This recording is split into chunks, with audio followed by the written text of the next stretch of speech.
the same time, I think any of us in the arts agree that there's something so incredibly powerful about music, about human expression that I mean, everything I've learned from you this past year about melting businesses with a musical career and having the career regain more power through going into business, which is what happened to me, is something I would love to spread also in a Spanish-speaking world. Have you ever considered to run this program also in Spanish? Well, I don't speak Spanish, so I have not I know. considered it, but maybe that's something that you can help me with and we can find a way to do that. So, Because you've been changing mindsets for musicians. You are creating a movement of possibilities. I know I never talked this with you before. I'm approaching you really cold, but I would like not to educate people, but to let them know how many possibilities yeah. are there inside of us. You really are a light for this industry. Thank you so So much, Eliana. I just, like I said, I've always had this love and admiration for the person who chooses to be an artist. There's some element of sacrifice and risk and vulnerability that anyone who walks this path has chosen. And at the same time, I think any of us in the arts agree that there's something so incredibly powerful about music, about human expression, that if you're choosing this path, it's kind of like we can't deny the power of that. And yet we also have these very basic human needs by living a sort of on the earth experience of having to pay for our bills and our groceries and all of that, deal with our health and family. And I just feel like so much of the history around being an artist has been flooded with these ideas that you're not good at business, you can't make money, you have to have a life of starvation and sacrifice, or that you can only have those things if someone else gives them to you and if someone controls you or sort of owns your art in some way.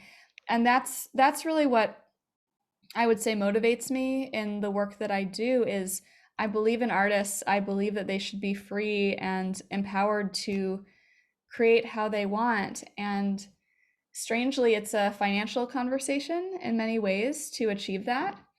And I think why, like what you said about so many people seeing growth in their business side, whether that is financially or whether that's just in terms of their sense of themselves and how that leads to opportunity artistically, I think it's because when we prove that we can do something that we didn't know that we can do, that feeling, it creates this question of, well, maybe I don't really know who I am or what I'm capable of, and maybe I'm capable of other things. Like literally, what do I know about me? Nothing. So, yeah. I've had that experience so many times for myself, and that's what gives me the confidence that it's possible for anyone else, because we just get trapped in this sense of who we think we are, and we could be totally wrong about it. So, Yeah, and as musicians, we are so identified with ourselves. I mean, I'm only a soprano. I can't do anything else. Why don't we allow ourselves doing this? Why do you think is it so important to have a coach? So, I don't believe that a person needs a coach because there's something wrong with them or because they can't do things on their own. But I personally like having a coach. I would rather do something hard with someone there to help me rather than doing it alone. It's so hard to do things alone, like you said. And especially if there's something we really want and that means something to us, it's often harder to go for it than if it's not a big deal. I think about Stephen Pressfield. He wrote the book, The War of Art, where he says, resistance is like the shadow of a tree. The bigger the tree, the bigger the shadow. And I can fully relate to that. I mean, the level of insecurity and self-doubt that I've had around writing my musical, in some ways, like I listen to the thoughts that I've had or the things that I've said, and I think it's ridiculous. And at the same time, it's felt so true, all those things that have stood in the way. So, you know, and in my journey with everything, if I want to make progress, I find the right person who can help me get there, either because they have done it themselves or because I know they have a way of supporting me that works for me. And it takes time. I've worked with a lot of different people over the years, which has been really great to learn different styles and to see what works for me and what doesn't. But yeah, I just think if you want to go faster, having a coach or a mentor is a really good strategy. And or if you know that you're doing something where there's a lot of pitfalls that could make you step off the path, but you really want to stay on it, then having someone who can help clear the path for you and encourage you, and it just makes things easier. So that's sort of why I like it for myself. But you know, and part of it why I never thought I would be a coach. Like I didn't even know that was a job.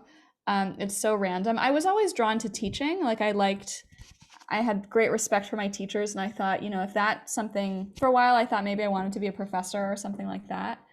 But I think there's just a special chemistry that happens when two people or a group of people are joining for a shared purpose, which is the same in musical collaboration, but it's kind of similar here where we're co-creating something. And it's so fun for me to be a part of all of my clients' creations. I mean, it's theirs. It's not mine at all, but to contribute my creativity to them, it's just really, really fun and really gratifying.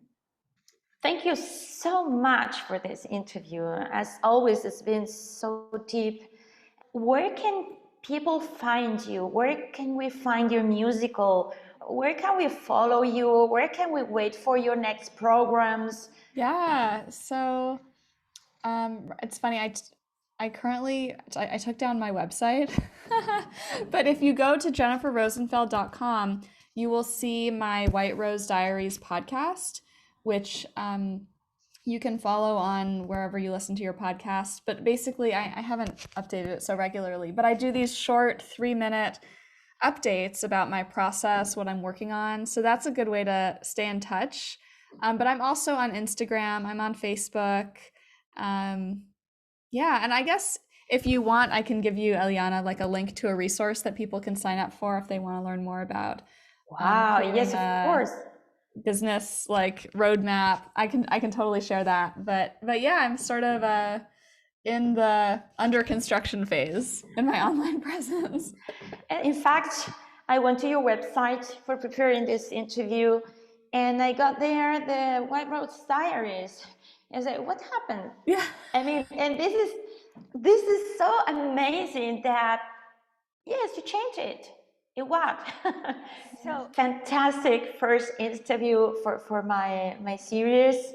Thank you so much. It's always a pleasure to have you and to listen to all your ideas and your energy. Well, thank you so much, Eliana. I'm so inspired by you. And, you know, again, I'm so grateful that this work that I've done has led me to you and, you know, to us having a relationship across, you know, many countries and oceans. It's just so inspiring. And, you know, you're doing incredible things. So Thank more to you. Thank you come. so much. More to come. Yes, everything is open, energy is on.